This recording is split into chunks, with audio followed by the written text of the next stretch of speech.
your first alert forecast with meteorologist Ulysses Garcia.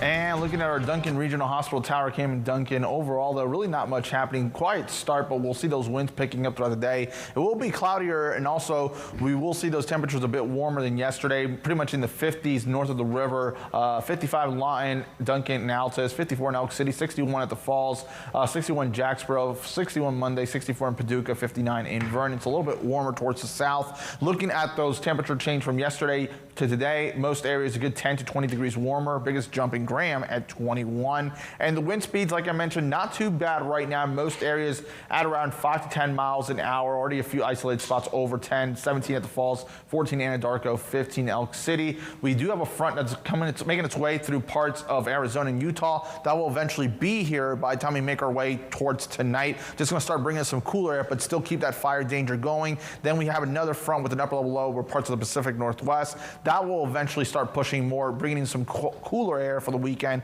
over our area by starting Thursday. Looking at your red flag warnings, we do have that for our western communities for today, where we could have those relative humidity percentages down to the lower teens. For tomorrow, that fire weather watch expands off towards the east, and we could see those relative humidity percentages down into the mid-teens. And then we do have a wind advisory in effect where we could have those wind gusts up to around 45 miles an hour. So for today, mostly cloudy, partly cloudy for tonight, and then a mix of sun and clouds as we go into your Wednesday. More sunshine on Thursday. Now, looking at the relative humidities for today, notice how it's a lot lower off towards the west into the teens. Then as we push into tomorrow, we'll actually see those numbers dropping down closer to the lower teens across the area. And then even as we progress into Thursday here, notice how we even drop down once again into those lower teens, maybe even some spots flirting down to the single digits. The fire danger mostly towards the west for today. For tomorrow, we kind of see it. Notice how the less so a shading in color, but still over our western areas.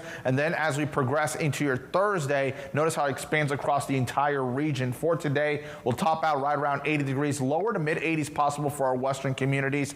For tonight, we'll drop down into the upper 40s, breezy, especially through the first half of the night. And as we look out over the next 7 days, temperatures gradually going down, hovering 60 throughout the weekend while dealing with some breezy conditions.